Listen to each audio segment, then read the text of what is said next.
Parlare del Borgo Ruga è un problema, perché è antico, però anche moderno, riguarda i secoli passati, il 1400 in particolare, e poi l'800, ecco, e il 900. C'è una grande invece, una grande testimonianza manoscritta che è custodita presso l'Archivio di Stato di Treviso. Un quadernetto, avrà circa una quarantina di pagine. Ecco.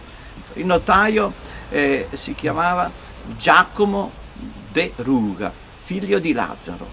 Il suo sigillo riporta un segno molto complicato con le iniziali, quindi è firmato, un documento firmato. Sappiamo ancora poco di questo notaio. Una cosa molto simpatica, in una pagina di questo quaderno è riportato una nota spese domestiche dove dice che si compera un paio di ciabatte azzurre o di papusse. Antonio Ricci era dunque un perticatore Ricci che era nato a Paderno. Ha disegnato le mappe, diremo, dei nostri paesi e poi di tantissimi altri, e descrivendo Paderno riporta in parte alcune case del Borgo Ruga. Direi quasi che è il Borgo Ruga nascente. Il Borgo Ruga è stata una storia grande, diciamo, perché prima di tutto c'erano tanti giovani, tante famiglie, erano più di 38 famiglie. Partendo da Beppi Sairiana, che sarebbe stato Beppi Tasca, e Formayer, che erano già in 15 su 2 stanze.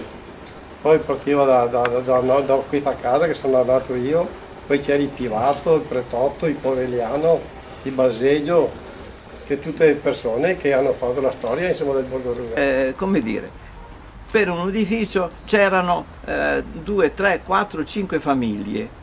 E lì non si capiva mai di chi fosse la stanza. Perché? Perché erano divise per stanze. Una famiglia aveva una stanza, un'altra ne aveva 2, un'altra ne aveva 3, e tutte nello stesso edificio. E se uno aveva bisogno di farsi una stanza perché si sposava, se la faceva, non c'era il paron, non c'era né notai, né nessuno. Loro, infatti adesso il comune va a comprare da chi?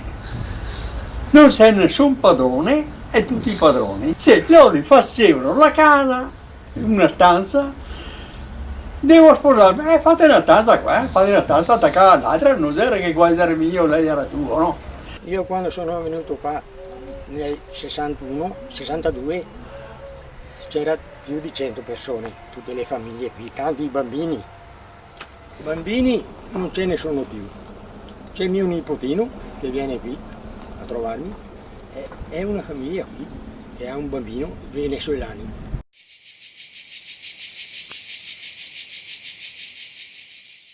Hanno una loro autonomia di fede e di credenza religiosa. Quando Don Marco Girardi, parroco di Paderno, fece in modo di aprire la strada oggi chiamata via Bachelet, che è una strada pedonale, lo disse che faceva questo, chiedeva al comune di fare questo perché voleva accorciare la strada per andare in chiesa agli abitanti del Borgo Ruga.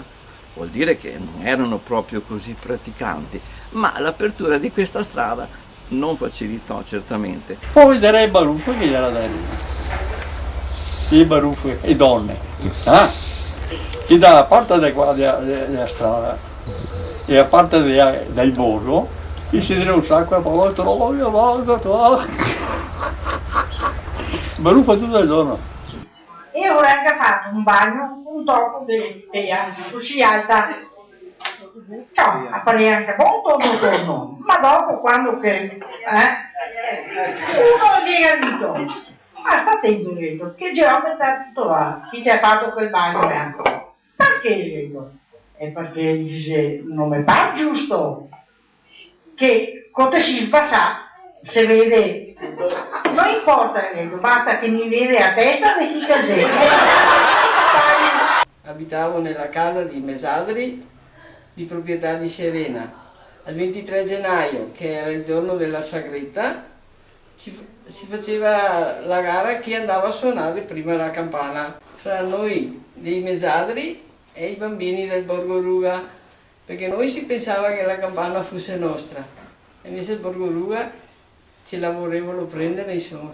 Una grande manifestazione di carattere folcloristico religioso che è quella del Venerdì Santo, che vede gli abitanti del Borgo Ruga fare una croce enorme sulla stradina principale del borgo durante la processione del Venerdì Santo.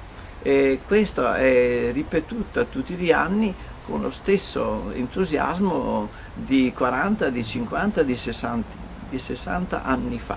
Un'altra cosa, a Ruga, se bepi di Acheka, bepi di Nana, bepi di Amalia, sempre bepi di una donna, e questo è reale, no? Quindi bepi di Arcangelo. L'uomo non pensasse che l'uomo c'era la sicurezza, mamma è certa, e l'uomo non è certo. E mia mamma commerciava anche ferro vecchio, portava a casa un capello di cunicio una volta, e portava a casa un capello di gatto, chi chiedeva a pei, ma però tante volte no.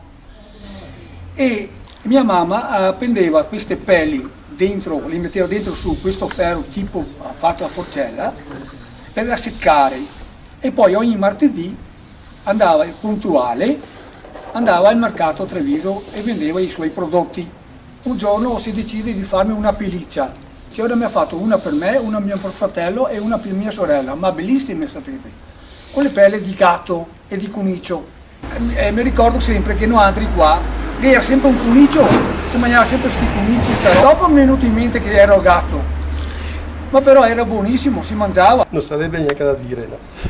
Andavano in coda per le pelle di gatti, no? E allora alla sera tiravano gli uomini, mio papà, Bianchini, tirava giù le pelli dei gatti per venderle, e allora mettevano i gatti fuori all'aperto là, del ghiaccio, del freddo, a mattina avevano tutti induriti, tutti inghiacciati, no? Che c'era il freddo, la neve, ricordo.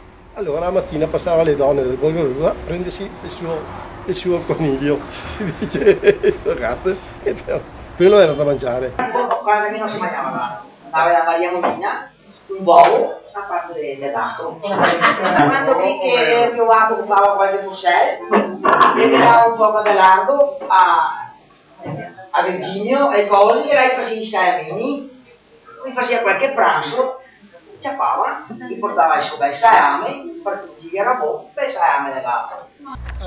Qua sul Borgo Ruga era sempre stata miseria, però dalla miseria si faceva anche festa. Con le P non bastava neanche solo far festa fra gli amici, e noi c'era immaginato di fare il cinema anche sul Borgo Ruga. E ora, fortunato, il Cene si è messo in testa di fare sto cinema, tra io, Pe, Gisuino e altri 4-5 torati che ne era anche per la Saria. E ora praticamente viene a sera chi si mette, chi ha messo fuori i manifesti, i casini vari, arriva un sacco di gente, panchine, tutto a posto. Uno davanti ai cancelli che tirava i skate perché per vedere questo cinema, viene che è scuro e comincia a partire col cinema. Era un po' di fotografie che era della Teresina della Vittoria, dopo che era i Colombi di Venezia, e dopo era un'altra che andava a vendere la roba stesso a Venezia, tutte le robe, finché ne aveva 5-6, non ne aveva tanto. E era sempre qui, era il colpo che cambiava nome, che altro colpo. Dopo la gente cominciava a brontolare e dicendo, oh ma qua non si mia... E ora, che altro chiama io Pe, dammi gli skate, io Pe che aveva già preparato una mastea di acqua e 2-3 bussolotti, io Pe che altro cominciava a buttare fuori acqua, piove e così dopo io finivo il cinema. E ora si è tenuto anche gli skate perché lì è sparito. C'è un affresco che rappresenta anche San Rocco, i quali ha il famoso noto cane, vero? Il cane è stato interpretato dagli autori lì del Palio come una specie di lupo. Ecco allora che la contrada che appartiene ai giovani di Borgoruga si chiama appunto la contrada del lupo, ma in realtà è un mite cagnolino che porta il pane a San Rocco. Mamma e mio papà, tutti qua erano tutti ambulanti più padri, questa zona qua. C'era il conte che sarebbero stati i menini, tutti ambulanti. Sì, già la gente che partivano alle 6:30 del mattino, quel freddo, quel ghiaccio, perché per a Treviso mettevano 2 ore, perché facevano le tappe con la grappa, grigio alla venta, e allora arrivavano a Treviso e dopo si mettevano a Porta San Tommaso e là allora avevano i titolari, se mi ricordo, erano più tutto muratori. Il Borgoruga una volta era pieno di persone, insomma era zeppo di personaggi. E quelli tutti facevano lavoro in edilizia praticamente, i muratori, quelli che hanno costruito anche la chiesa di Palermo da 200 anni fa. Aveva una piccola valigetta, poverino, andava anche lui, anche per le famiglie, per le case e anche per un uovo. Il cliente si sedeva non dalla parte dritta, dalla parte rovescia, sempre davanti alla casa a tutti quanti là. Anche il barbiere di una volta non era il barbiere di adesso, il barbiere di una volta prendeva quello che prendeva. Siamo sposati a maggio, in aprile dell'anno seguente abbiamo preso il pezzetto di terra e abbiamo cominciato le piere vecchie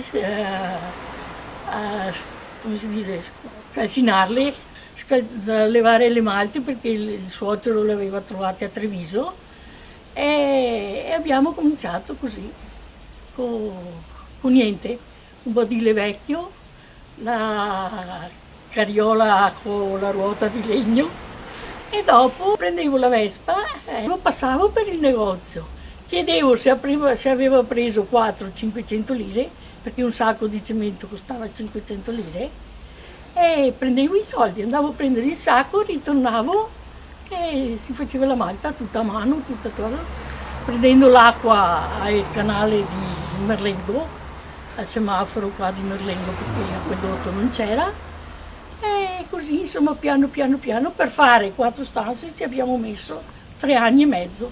Beppi sa Ariana, gliela tasca di cognome, quindi la sa Ariana perché io non sa Ariana, sapevo io. E via ogni mattina a prendersi la formaggea da mia mamma, da mia nonna, da mia mamma, e poi andavo a vendere a Treviso, sai, in bicicletta andavo a vendere a Treviso. Dopo c'era chi da cattina che aveva una gamba più corta, aveva una gambetta così, e una normale, ma una era così. E allora aveva la carrozzella e andava avanti con la mano, vero? Siccome quei castagne, specialmente in autunno, quei castagne, dai castagni vendeva frutti, castane, di cocche, tutte che robe. E allora mi andava a ridere perché si metteva nella carrozzella sotto là i piedi e si metteva il sacco di castagne calde, e metteva anche il piaceo e mi metteva dentro che sta seccando, dentro che fai. Abitavo in via Ruga, in una casa vecchia, pochi soldi avevamo e l'unica maniera per avere qualche lira in tasca era quella di scambiare l'uovo con qualcosa, con dei soldi, e chi faceva questo scambio nel paese era solo la menina, la Amalia delle sorelle, l'ultima delle sorelle. Quindi io alla domenica chiedevo a mia madre un uovo, andavo in questo negozio della Amalia, detta Menine, e lì gli dicevo: Amalia, per favore mi cambieresti quest'uovo? E lei mi rispondeva: perché Bea, te lo vuoi più grosso? No, io dicevo, voglio solo i soldi. E allora lei, ridendo, non tanto, mi dava un pizzicotto e mi dava il corrispettivo delle monete. monete, insomma, quanto valeva. E io con queste non è che spendessi lì i soldi, ma andavo dall'Anna Cepola, che era un'altra venditrice ambulante che aveva il ghiaccio d'estate, che mi facevo la granatina. Ero là dentro che c'era anche una congrega di femmine che andavano a giocare a carte, no?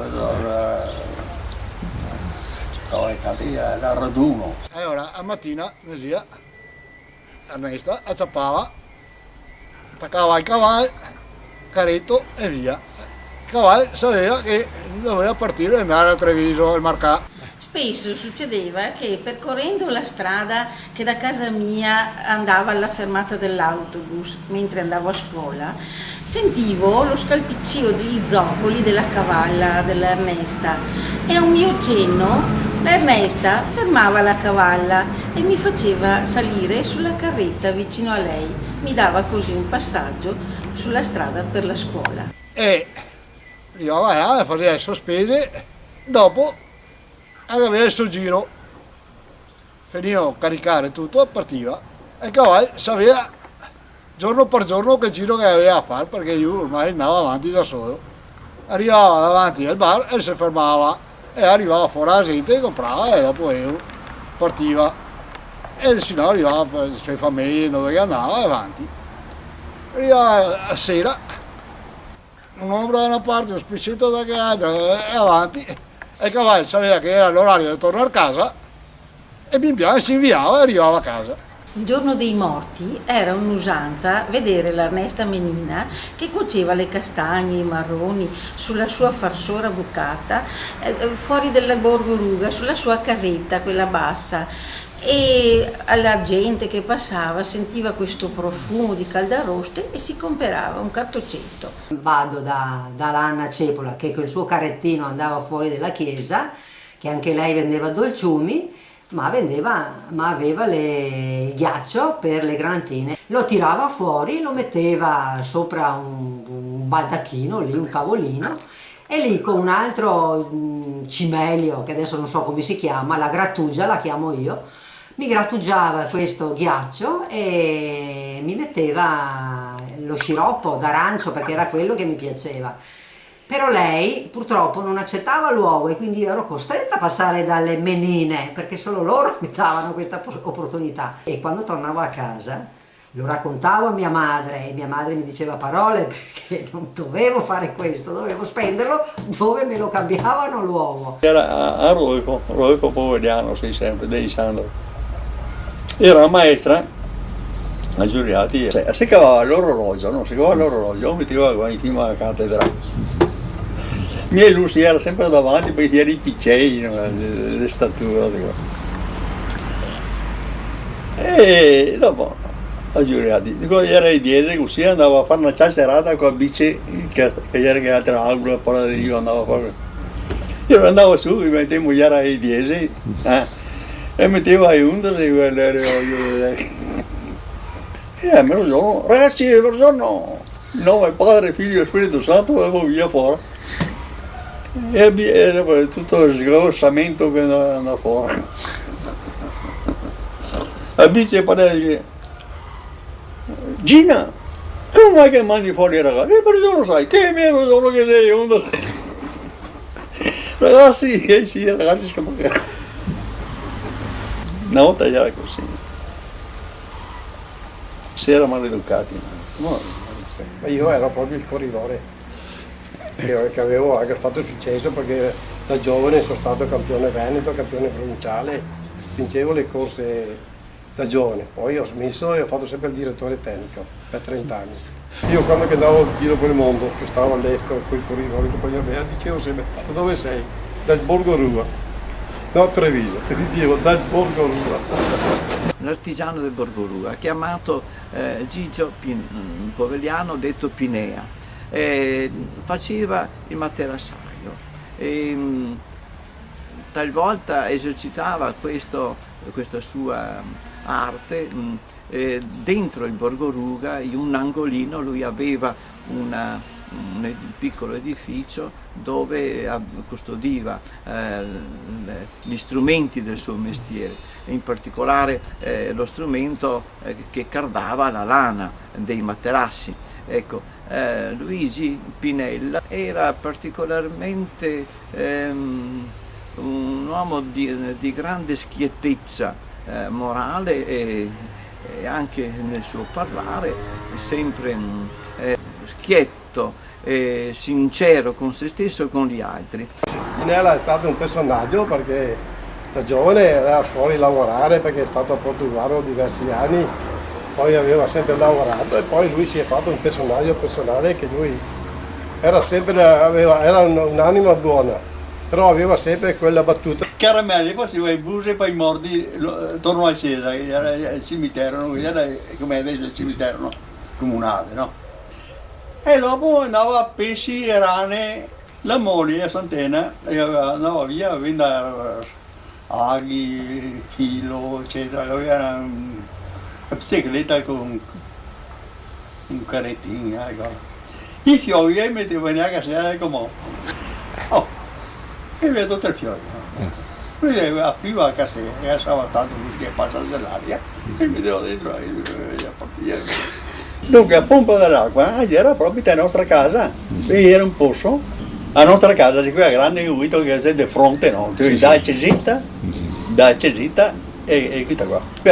E ora dentro dal Borgo Ruga e là che c'era il pozzo, perché è il comune che ha fatto la pompa, ha fatto una pompa a mano. C'è una pompa che butta l'acqua come un gigante, delle ragazze belle ce ne tante, delle ragazze belle ce ne tante, quando ti vedo te mi trema braccia che te dire, quando ti vedo io mi farti volare. Se lo sapessi mamma quanto è bello, mi sembra un angelo del paradiso, portava le piume sul capo.